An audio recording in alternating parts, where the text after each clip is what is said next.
प्रश्न ये है कि गुरुजी, मैं जब गांजा का सेवन करता हूँ तो मुझे अंदर से बहुत खुशी मिलती है, बहुत कुछ अच्छा करने का मन भी करता है, दूसरों के लिए भी और अपने परिवार के लिए भी। मेरा प्रश्न ये है कि ये फीलिंग मुझे बिना किसी नशे यानी गांजा के नशे या किसी भी नशे के अलावा मिले, कृपया उपाय बताइए। प्रश्न इंटरनेट से आया है, लेकिन प्रश्न वास्तव में प्रीतिकर है। मुझे भी प्रीतिकर इसलिए लग रहा है कि कई मित्रों ने कई बार मुझसे बातचीत में कहा कि गुरुदेव, शंकर भगवान भी तो भांग खाते हैं और गांजा चरस भी पीते हैं। ये गांजा चरस पहले नहीं कहा जाता था, पहले तो भांग ही कहा जाता था, लेकिन अब मॉडर्नाइजेशन हो गया। पूरे अमेरिका में गांजा चरस मैरिजुआना ले रहे हैं लोग, तो यहाँ के नौयुवक भी बड़े पैमाने पर लेने लगे। ड्रग एडिक्शंस हो रहे हैं, तरह तरह के इंटॉक्सिकेंट्स के एडिक्शंस हो रहे हैं। तो पूछते हैं कि गुरुदेव, ये तो काफ़ी आध्यात्मिक मामला है, गांजा चरस मैरिजुआना, ये तो धार्मिक है और इससे आनंद बढ़ता है, एक भीतरी आनंद मिलता है। जो प्रश्न पूछा है उन्होंने बड़ी गंभीरता से इसको एक अपने व्यक्तिगत अनुभव का प्रश्न पूछा है कि जब वो गांजे जैसी किसी चीज़ का सेवन कर लेते हैं तो काफ़ी गुड फील करते हैं। लेकिन मैं आपसे कहूँ, उससे भी अधिक महत्वपूर्ण एक नशा है जो हर व्यक्ति के भीतर पैदा हो सकता है, और उस नशे को आप स्वयं अपने भीतर पैदा कर सकते हैं। आपके भीतर है ही। अभी इजराइल के वैज्ञानिकों ने खोज की तो उन्होंने कहा कि आपके भीतर एक ग्रंथि है जिससे आनंदामाइड का सिक्रेशन होता है, यानी उस नशे का सिक्रेशन होता है जो गांजा, भांग, ड्रग्स आदि लेने के बाद पैदा होता है। और वो नशा आपको इतना अधिक गुड फील कराता है जिसका कोई हिसाब ही नहीं, लेकिन वो सबके भीतर जागृत हो सकता है, लेकिन जागृत नहीं होता है। अब जागृत नहीं होता है, किसके भीतर जागृत होता है? भगवान शिव एक प्रतीक है, किसके? भीतर के आनंद की। तो भीतरी आनंद की अभिव्यक्ति के प्रतीक हैं भगवान शिव। जब भगवान शिव की आप प्रतिमा देखते हैं तो लगता है कि कोई ऊर्जा आनंद के रूप में उनके भीतर थिरक रही है, जो उनके आभा मंडल के रूप में साकार हो रही है। ये जो ग्रंथि है आपके भीतर, उसे आनंद को पैदा करने की ग्रंथि, ये अनंत काल से अध्यात्म के वैज्ञानिक यही चेष्टा करते रहे हैं कि जो उस समझ को और उस रसायन को पैदा कर लेता है अपने भीतर, उसी को हम कहते हैं कि वो परमात्मा को उपलब्ध हो गया, परम आनंद को उपलब्ध हो गया, कभी भंग न होने वाले आनंद को उपलब्ध हो गया। चूंकि भीतर के उस आनंद की ग्रंथि को हम सक्रिय नहीं कर पाते हैं, इसलिए बाहर के नशे को लेने की चेष्टा करते हैं, चाहे उसे शंकर जी के नाम पर लेने की चेष्टा करें, चाहे जीसस के नाम पर लेने की चेष्टा करें, चाहे किसी और के नाम पर लेने की चेष्टा करें।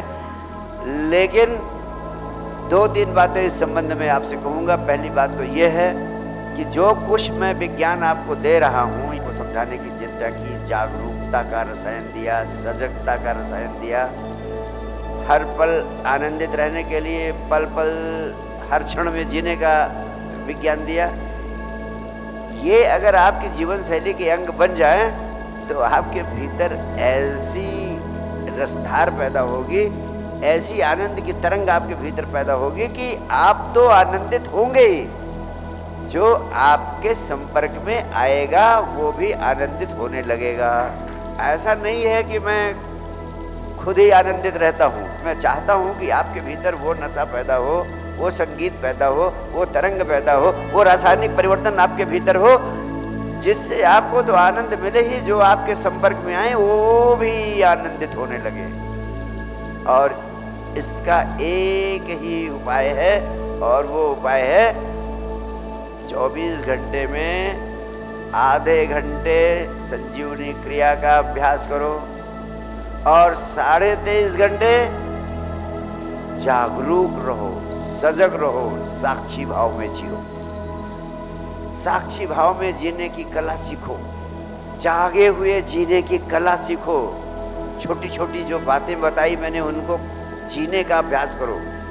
बस इतना ही महामंत्र है। अगर नियमित रूप से कुछ दिन करते चले जाओ और इसे अपने जीवन का अनिवार्य अंग बना लो, इसे लाइफ की प्रायोरिटी बना लो कि हमें परम आनंद को प्राप्त करके ही संसार को छोड़ना है।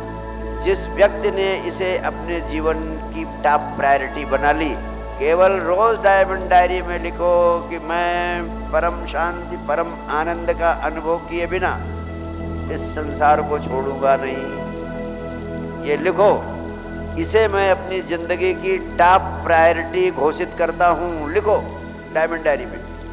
इतना तुम लिखना शुरू करो और मैं आपसे वचन देता हूँ, जब मैं बुलाऊं आप मेरे पास आते रहो।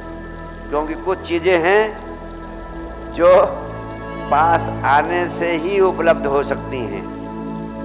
ऑनलाइन या टेलीफोन से उपलब्ध होती तो मैं कहता ऑनलाइन या टेलीफोन से दे दूंगा, लेकिन कुछ चीजें हैं जो पास आने से ही प्राप्त की जा सकती है। जैसे आप किसी को प्रेम करते हो, अब आपकी प्रेमिका अमेरिका में रहती है और कह दो कि भाई हम ऑनलाइन प्रेम करते हैं। अगर वो कहती है कि भाई मैं मिलूंगी कभी नहीं, ऑनलाइन प्रेम करती रहूंगी, तो कहोगे यार अब इसको छोड़ना, किसी और को पकड़ना जो मिल सके।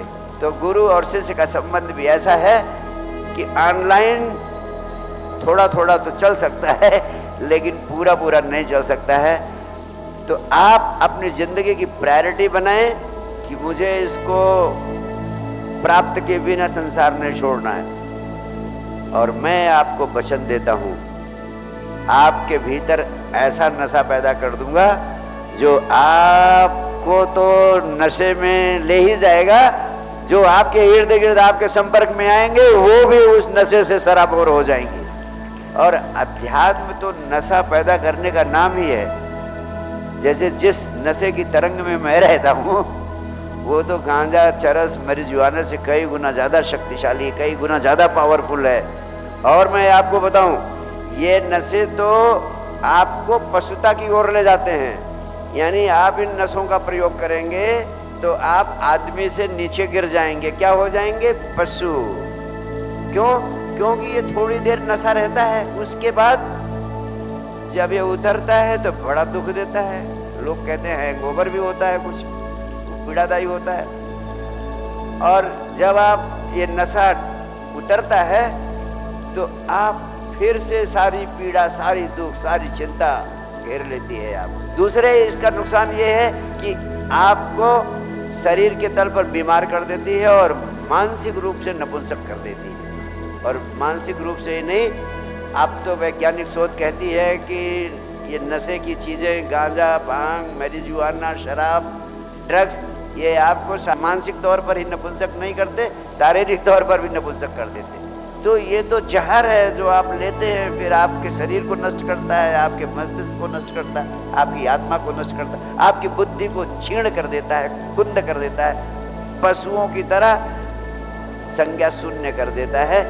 चेतना आपकी पशुओं की चेतना हो जाती, विचार और विवेक खत्म हो जाता है। जबकि उस नशे को लेंगे आप, जो नशा मैं देना चाहता हूँ, ध्यान के माध्यम से, साक्षी भाव में जीने के माध्यम से, जागरूकता के माध्यम से जो नशा मैं पैदा करना चाहता हूँ, वो आपको क्लेयरवॉयंस देता है, वो आपकी बौद्धिक प्रतिभा को तीव्र करता है, वो आपकी इंटेलिजेंस को बढ़ाता है, आपकी पावर ऑफ मेमोरी को बढ़ाएगा, वो आपके वाणी में जादू पैदा करेगा, वो आपके स्पर्श में जादू पैदा करेगा और आपके जीवन में आनंद ही नहीं, कभी भंग न होने वाला आनंद, यानी परम आनंद को पैदा करेगा।